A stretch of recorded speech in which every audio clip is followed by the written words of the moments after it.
Good morning, and welcome to the First Existentialist Congregation of Atlanta. We are a philosophically based spiritual community founded on existentialist philosophy and feminist principles and dedicated to human liberation and the protection of the natural world.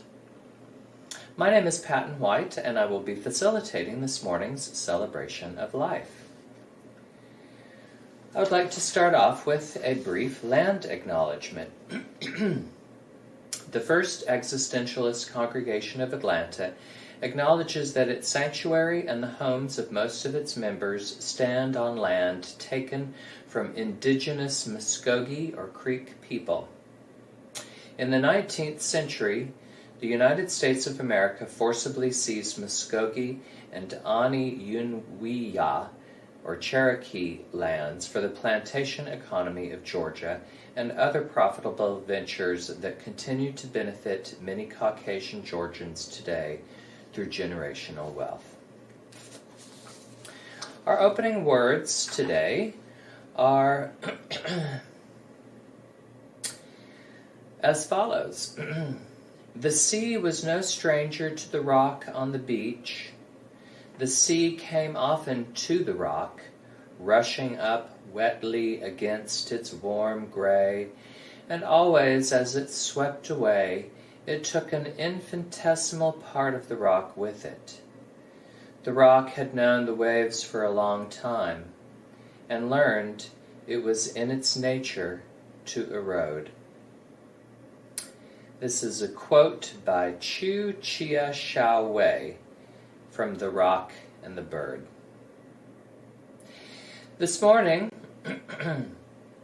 I thought it would be nice to return to one of our newer recorded songs. This is by the musicians Mick Kinney, Gene Heinrich, and Robert Stewart. The beautiful song Shenandoah. Please rise and body your spirit as you are willing and able to sing along or just enjoy the music. Take it away, musicians.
Thank you so much to our musicians. That's, again, one of my personal favorites, and they just do such a wonderful job with that piece. Our speaker today is Sandra Barnhill.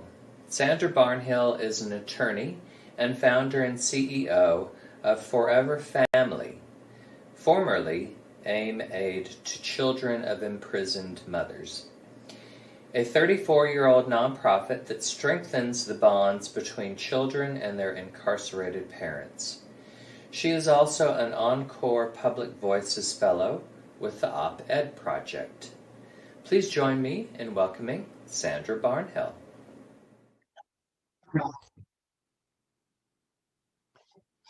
Hi, my name is Sandra Barnhill, and I'm honored to be worshiping with you today. This is not my first time at your church, but whenever I come, I always feel welcome, and I'm glad to be here.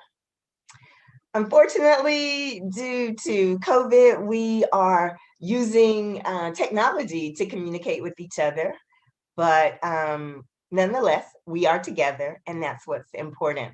I'm not in the city today. In fact, as I am taping this, I am preparing to attend the high school graduation of one of the youth at Foreverfamily. It's the president of our youth group, and he is a senior who is graduating in just a few hours. He has several college acceptance letters, and he has chosen Georgia State for the place he will spend the next 4 years. I'm so excited to be here to see, along with his mom, who is now released from prison, and his family members, to see him get his degree, his high school diploma, rather.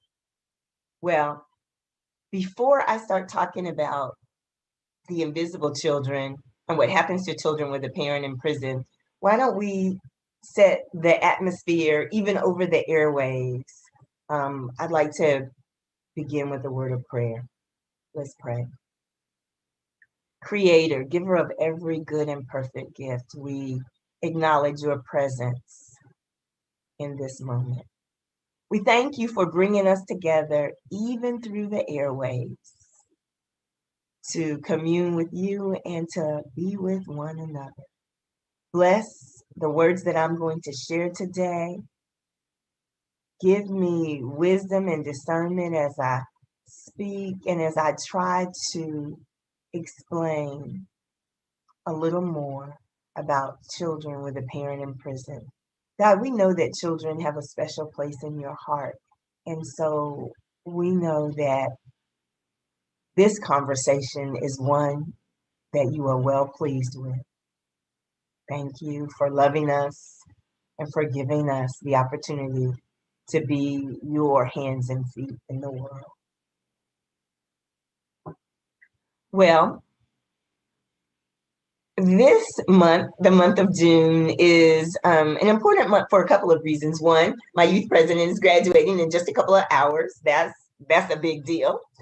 And then two, Foreverfamily, the agency that I founded, we are celebrating this month our 34th year. Wow.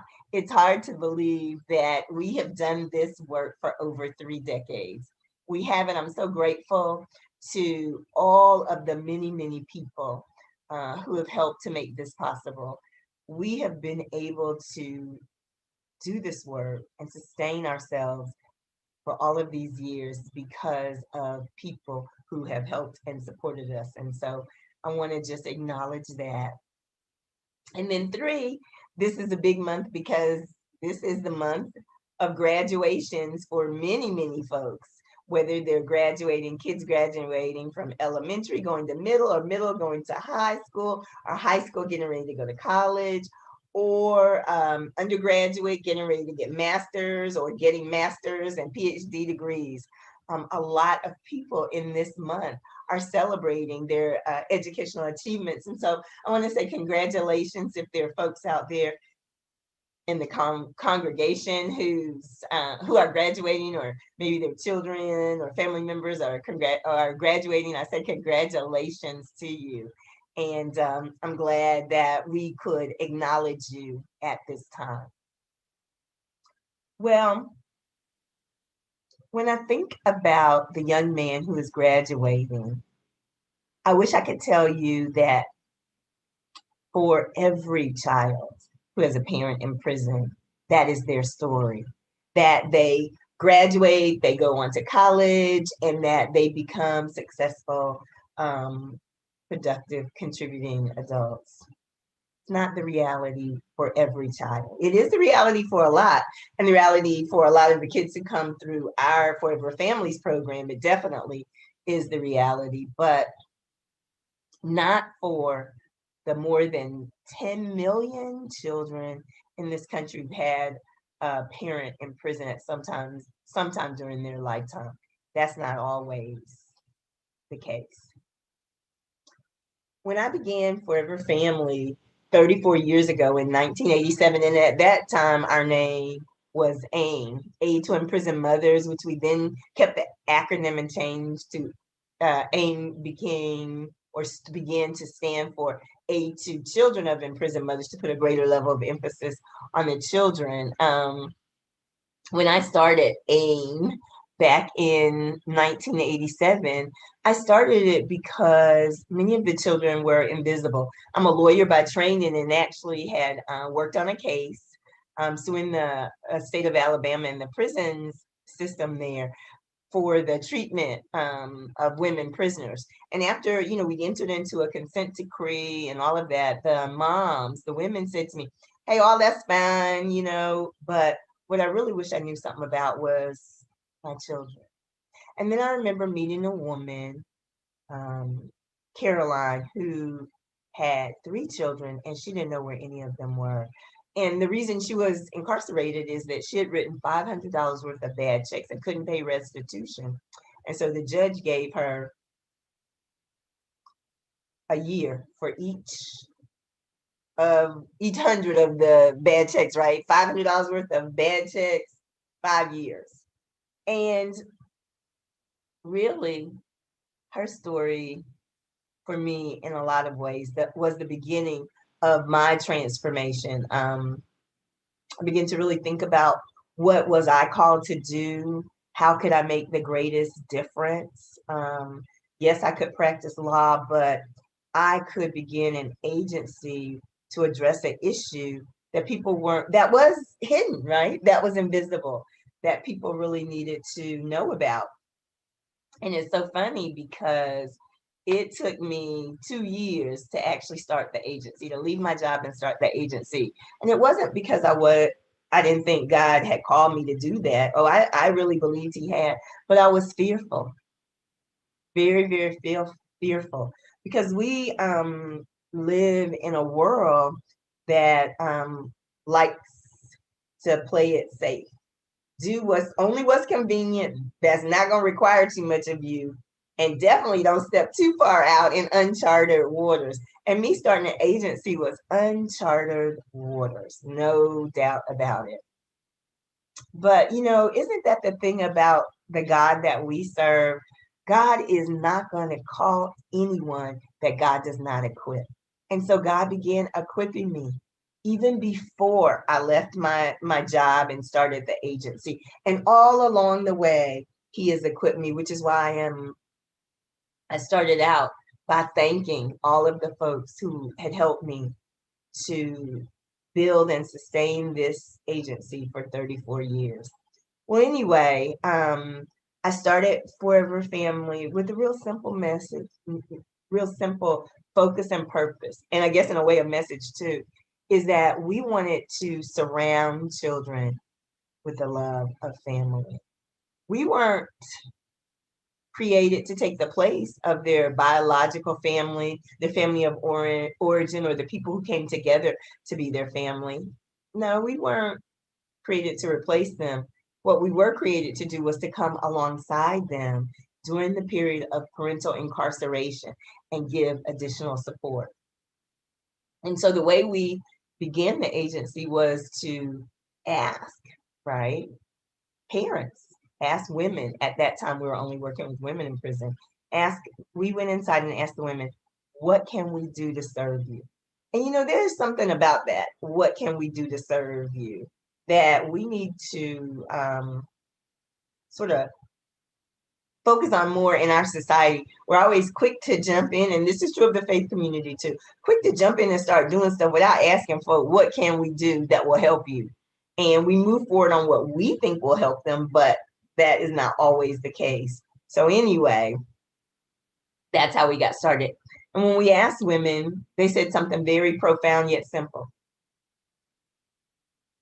When I said, what can I do to serve you? They said, bring my children to see me.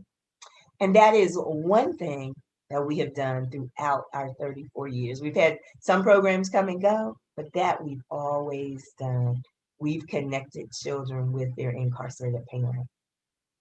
I talked about our names being changed, and in 2007, we became Foreverfamily because we wanted to yet again respond to what was the reality of people's lives and in the lives of many of the children that we engaged with. Sometimes it was their dad in prison, sometimes it was their mom and then their dad, sometimes it was both of them. But children on the outside had moms and dads who were in prison. And so we wanted to be responsive to that, and we changed our name to Foreverfamily. So our work has always been intergenerational. We know it's not enough to work with the moms, it's not enough and the dads, it's not enough to work with the kids, and it's not enough to work with the caregivers. You've got to work with all three generations. And so our work is intergenerational. And when we talk about our work with the caregivers, what we find is that children who have a mom in prison are more likely to live with their maternal relatives, their grandmother, and grandfather, aunts, cousins on the maternal side. When a man is in prison, what we find is that his children generally are with their biological mom and or the mom's family, whether the mother and father have any ongoing relationship or not, the children are generally with the mom. But anyway, so what we see across the board is that in this thing called criminal justice system, incarceration, however you want to label it, women have heavy involvement, whether they're in prison or out. They're in, they're doing time. If they're out, then they are caring for children that have a parent inside. So when we developed the agency, we thought, wow, how do we serve? So mom said, bring my kids to see me. So our biggest program, and it's intergenerational in that sense, is the Family Visitation Program, or we call it FVP. And that's where we're taking children to prisons to visit their moms and their dads. They would either visit in a general visiting area, if it was a male prison, a men's prison. The women's prison, they may visit in the general visitation area, or they may visit in the Children's Center, which is a concept we kind of helped to pioneer in Georgia that's now spread across the nation, where there's this child-centered, child-friendly space where mom and her children can interact without a lot of constraints. Well, anyway, that program has been altered quite a bit due to COVID. The last time we took children inside to visit was February of 2020. And shortly after that, the outbreak of COVID became more pronounced. Prisons locked down, and there's no visitation or community programs coming inside. And so we've pivoted to make sure that the children use Zoom and other forms of communication to still connect.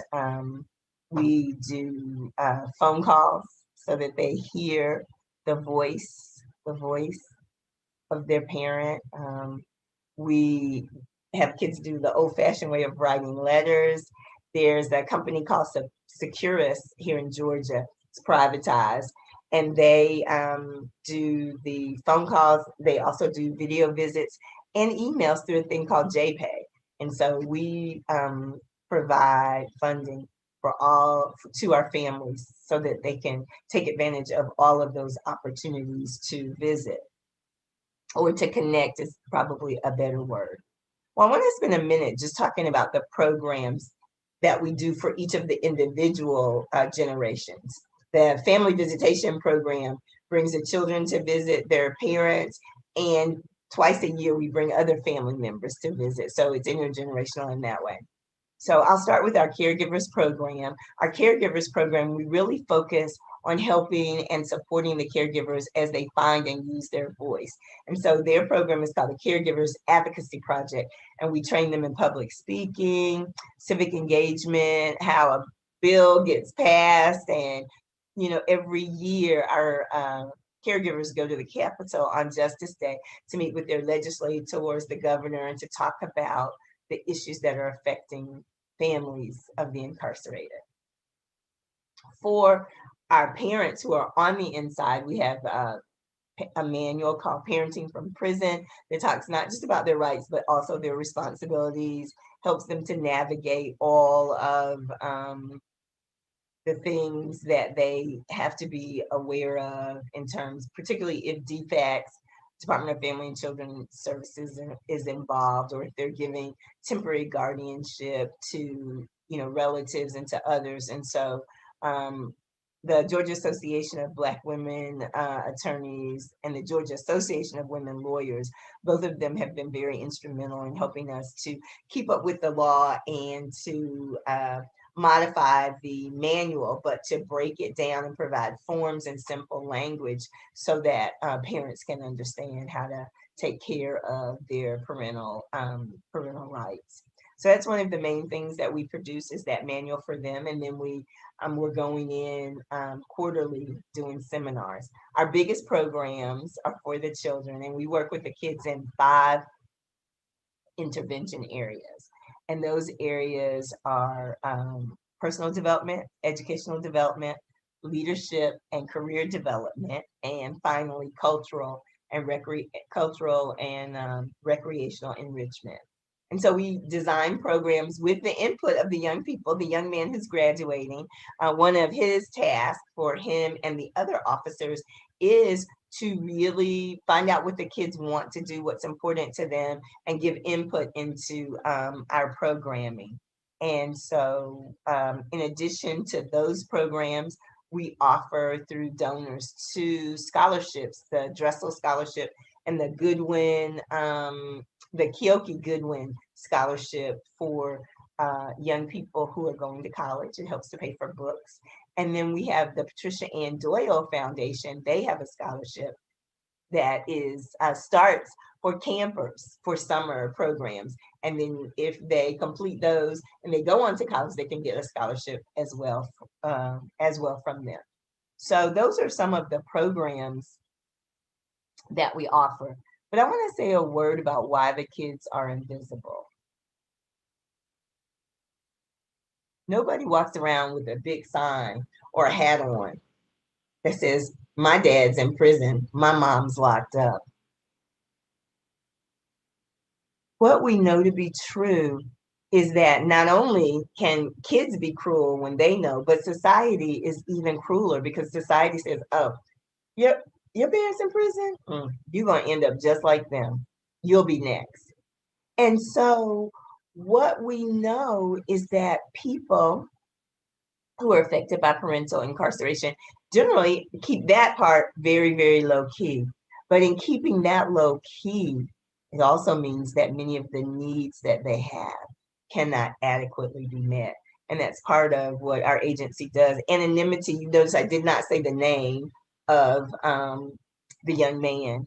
But anonymity is very, very important to us. We don't want you to feel like you've got to give us, got to let us say your name, show your picture on the screen to serve you. No, we're serving you because you have a parent in prison, and it's our obligation because you are an important member of our community.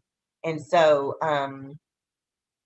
one of the things that we've got to do in this society is remove the stigma enough so that people want to get help.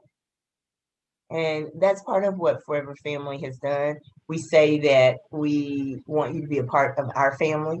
We talk about our organization as what it is, a youth development organization. And so when I say what's happening to the nation's youth, if there are over 10 million young people in this country who at some time during their childhood had a parent in prison, what are we doing to ensure that they become healthy and strong and viable? Well, we're not doing nearly enough. And so I'm honored and so glad that you are taking step one, which is to educate yourself about this issue. Step two, then, once you know better, you have to do better. So step two is beginning to share what you've heard with others, right? They could be your family, they can be in your community, they can be your congressperson, but public awareness is critical to this issue. And once we have public awareness, we've got to move to public will. We as a society must say no, no, no, no, no. We will not allow not even one child with a parent in prison to not have their needs met. And we ought to create a society that loves them, that embraces them, and that supports them.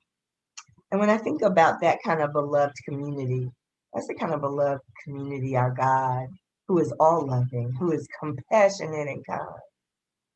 It is the world that our God sent us here, I believe, to create. I am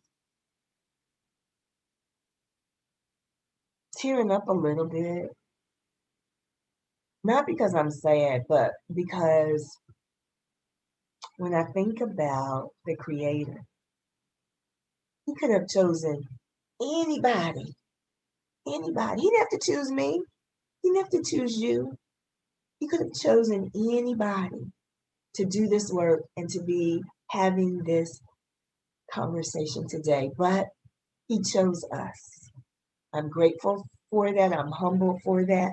But I also know to whom much is given, much is required. And so thank you again for inviting me to come and to share this work with you. I hope I've said something that will cause you to think about what more you, your family, your friends, your community, your office can do. I am going to be on the Zoom after this to talk a little bit more and hear from you all, of course, but just want to conclude by, again, thanking you for inviting me, thanking you also for not wanting these kids to be invisible.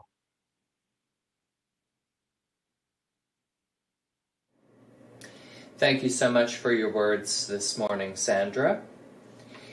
We would love for you, the viewer, to join us on Zoom for our Sunday meet and greet. You can find the Zoom link in the comments section of today's broadcast, and it will begin immediately as soon as this broadcast ends. Next week, we will be welcoming back the Reverend Marty Keller with her talk, Sound of Life. We hope that you either join us on Zoom or come back again next Sunday at 11 a.m. Until then, I hope that you have a wonderful rest of your day today, wonderful rest of your weekend, and a great week coming up. Thanks so much for joining us today. Bye-bye.